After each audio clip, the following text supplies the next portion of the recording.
La famille, bonjour à tous, j'espère que vous allez bien et que vous passez une belle journée. 4-1 les frérots avec un doublé de Kylian qui a été monstrueux sur ce match. Un Rodrigo qui a été monstrueux sur ce match et un but de Brahim qui a été moyen. Mais qui a apporté quand même cette petite pierre à l'édifice sur l'attaque du Real. Je vais commencer les gars avec Mbappé parce que là tu peux pas commencer la vidéo sans commencer par lui. Alors oui. Je reconnais que j'ai peut-être mes torts de l'avoir allumé suite à son manque d'adaptation en début de saison par rapport à notre exigence. Bien sûr, on a été exigeant envers lui et ça a mis beaucoup trop de temps à démarrer. Mais là, il est lancé les gars. Là, on peut dire que la machine est lancée parce que je retrouve du Mbappé Paris Saint-Germain. Je retrouve du Mbappé qui est décisif tout le long les gars. Qui fait mal. Juste ce petit lob qui met à je sais plus c'est qui. C'est Rodrigo ou Brahim. Et ce petit lob entre les deux. Rien que ça, il faut être en confiance et avoir l'inspi d'un grand Mbappé pour le penser. Sinon, la plupart des joueurs seraient revenus en retrait, tu vois. Mais Mbappé est là.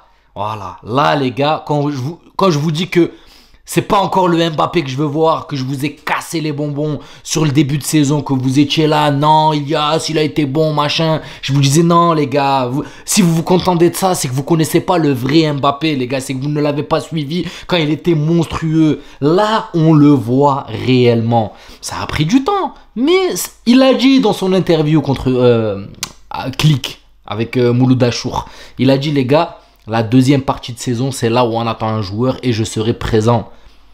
Pour l'instant, les gars, il nous donne tort et il se donne raison. Il est présent. Et là, ça commence à faire une belle continuité. Donc, tant mieux, c'est tout bénef pour nous, mais ce n'est pas le seul, les gars. Ce n'est pas le seul. Parce que comment tu peux parler d'Mbappé sur ce match sans parler de Rodrigo à gauche? Rodrigo a été sensationnel, les gars. Un Rodrigo comme ça. Là, je commence par l'attaque, mais on a eu des atouts majeurs à pratiquement tous les postes. Je commence par l'attaque, mais au milieu, il y a un très très grand Dani Ceballos sur qui je vais revenir. Et en défense, bien sûr, un très très grand Fran Garcia sur qui je vais m'arrêter. Mais je continue dans mon petit cheminement que j'ai en tête, les gars. Rodrigo. Alors, Rodrigo, quand je dis les gars, c'est un ailier gauche de prédilection. Il y en a qui me disent non, c'est un 10. Au Real Madrid, le numéro 10, c'est un peu Bellingham. Celui qui est là, qui récupère bas, qui amène haut, qui oriente un petit peu pour moi. Ce numéro 10, tu vois, milieu, qui est pas trop bas, pas trop plus box-to-box, c'est Bellingham. Et il a très bien fait en première mi-temps. Ça fonctionnait très bien. Rodrigo n'est pas un milieu. Pour moi, il n'est pas milieu offensif. Il est ailier gauche et on le voit. On voit en fait tellement une très grosse différence quand il joue à gauche et quand il joue à droite. Là, tu vois qu'il est à l'aise, qu'il aime rentrer, il aime pénétrer, il aime faire comme Vinicius en fait, prendre ce côté et rentrer. Donc, quand je vous dis les gars que tous ne sont pas compatibles ensemble sur le même match, je pense que j'ai raison parce que ils ont exactement le même profil. Mbappé, à part il y a Mbappé peut-être que tu peux un petit peu mettre plus 9, mais sinon Vinicius, Rodrigo ont le même profil. Brahim, lui, a le même profil pour moi que Bellingham. C'est un milieu qui peut apporter cette verticalité, vous comprenez? Donc, c'est ce côté droit un petit peu qui est vacant, qui est vide. On a un Lucas Vazquez qui, je vous l'ai dit encore une fois de plus, je vous ai dit les gars, Vazquez c'est 4-5 mauvais matchs, un match masterclass. Donc là, je pense qu'il vient de nous donner sa masterclass. Il va falloir faire attention au prochain match. Et malheureusement, c'est la Ligue des Champions. Donc on va surveiller ça de près. Mais Vazquez a été très bon sur ce match. Donc comme je vous disais les gars, les 4 ensemble, ça ne va pas et il manque quelqu'un à droite. Il faudrait qu'il y en ait un qui porte ses cojones et qui se dit je reste à droite ou bien comme je vous le dis les gars, fonctionner avec 2 attaquants et avoir une rotation Vinicius-Rodrigo. Tout simplement, Vinicius est un de nos joueurs préférés. Moi personnellement les gars, je peux pas me passer de Vinicius. Les gens qui sont là, qui font les... Non, calmez-vous les gars, Vinicius, faut pas cracher dans la soupe. Tout ce qu'il a fait au Real Madrid et tout ce qu'il continue de faire, ça y est, c'est pas parce que vous voyez un ou deux bons matchs de Mbappé ou peut-être le démarrage d'Mbappé et Rodrigo qui nous fait un match de fou que il y en a, j'en connais, il y en a qui sont un petit peu, je sais pas quel terme employer, mais qu'ils oublient très vite, qui ont la mémoire courte. Vinicius, pour l'instant, il reste à l'heure actuelle intouchable.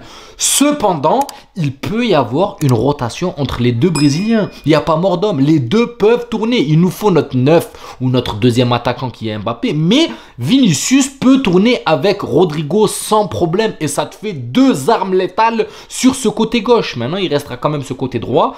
Mais voilà, Vasquez qui est un peu latéral ailier qui monte. Brahim peut le combler un petit peu parce qu'au milieu de terrain, quant à Ceballos, Valverde et Bellingham, les gars, il faut parler du match de Ceballos. À la récupération de balles, ça a été monstrueux.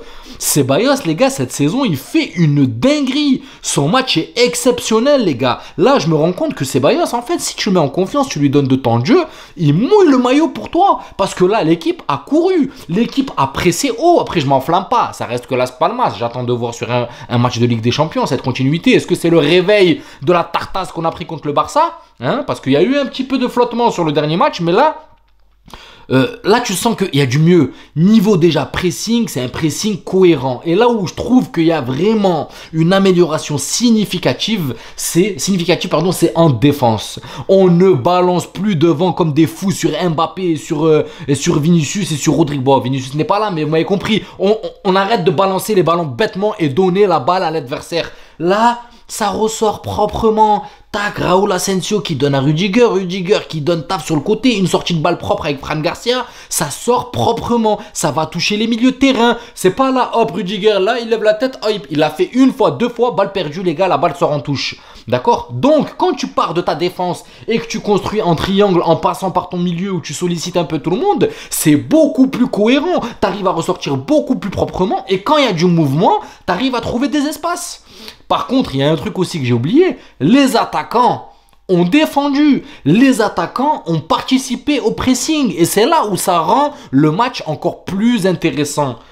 Donc, comme je vous l'ai dit, je préfère avoir 70 minutes d'un Mbappé qui se donne et après faire une rotation, faire rentrer Hendrick et tout, plutôt que d'avoir 90 minutes d'un Mbappé qui presse pas. Là, en l'occurrence, tout le monde faisait le travail défensif. Mbappé revenait décrocher pour faire le pressing. Rodrigo faisait un très gros pressing. Ceballos, il était tel un chien de guerre au milieu de terrain. Valverde, ce travail de l'ombre était fait. Franchement, c'est un Real Madrid qui m'a plu, les gars. Je vais pas vous mentir. Maintenant, ça reste contre Las Palmas. J'ai pas envie de m'enflammer. Il y a encore du boulot. Il y a encore du... C'est pas... Voilà, c'est pas... Moi, je veux voir de la régularité. Quand je verrai ça sur 3, 4, 5 matchs d'affilée, d'accord, et que Carlo, là, tu as une compo qui fonctionne bien, d'accord, garde-la. Ne t'amuse pas à faire des bails bizarres. Moi, je pense que si Vinicius aurait été disponible, les gars, on aurait eu encore droit aux 4 ensemble. C'est ça qui me fait peur pour les jours à venir en Ligue des Champions et tout. Alors que, une fois de plus, je vous l'ai dit, les gars, il y a incompatibilité avec les 4 ensemble. Je reste sur mes propos. Il y en a qui m'ont dit non, c'est pas possible, c'est le coach qui n'arrive pas à les rendre compatibles. Les gars, vous avez 4 cracks. Vous avez 4 cracks. Aligner 4 cracks ensemble pour qu'ils se comprennent, c'est très compliqué. Cependant... 3, ça passe. Bellingham en retrait, Rodrigo, Mbappé, ça peut fonctionner. Vinicius, Mbappé, ça peut fonctionner avec Bellingham en retrait. Parce que si vous regardez bien, Bellingham était au départ des actions bien dans notre camp. Il n'était pas devant à attendre qu'un autre milieu apporte les ballons. D'accord? Là, Bellingham était bien en retrait et il partait de derrière pour apporter les ballons devant. Tout comme Brahim. Brahim, il était un peu isolé sur le côté. C'est malheureux, tu perds un peu du potentiel de Brahim. Mais voilà, c'est un génie. Il a une patte. D'accord? C'est un mec qui peut te faire une fulgurance à n'importe quel moment. C'est pour ça qu'il reste quand même précieux. Donc, franchement, les gars, c'est un Real Madrid qui a été très séduisant. Et j'en ai oublié un, pardon. Parce que sinon, ça va dans tous les sens dans ma tête. Parce que franchement, ça m'a plu. Mais j'en ai oublié un, c'est Fran Garcia. Alors, les gars, Fran Garcia, la passe qu'il met à Rodrigo en retrait quand Rodrigo met le but. Trouvez-moi une passe comme ça de la saison de Mendy. Cherchez pas, les gars, il n'y en a pas. Mendy, il dépasse à peine la ligne médiane du terrain. Si il voit que c'est bloqué, il revient. Il va pas se projeter. Alors que là, dès que tu as Rodrigo qui prend le ballon, automatiquement, Fran Garcia, il comprend la mobilette sur le côté. Et ça lui empêche pas de faire son repli défensif. Parce que si au milieu de terrain, tu as un bon pressing qui est exercé, un très bon pressing, généralement, il n'a pas trop d'aller-retour à faire. Tu vois, il n'a pas trop de repli défensif parce que si ton milieu de terrain travaille bien, son dédoublement, voilà, ça peut aboutir à un but ou quoi. Mais si ton milieu de terrain ne travaille pas bien, il va dédoubler pour rien. Il va y avoir une perte de balle. Le pressing ne sera pas bien fait au milieu de terrain. Et après, pour revenir, ben là, on peut se faire contrer sur ce côté. Mais si le milieu de terrain, tel la saison dernière, un bloc de 4 qui vient, qui verrouille tout et qui est bien compact, tu vois, là, Fran Garcia, il peut faire ses dédoublements et il aura le temps de revenir parce que tu as un milieu qui travaille aussi,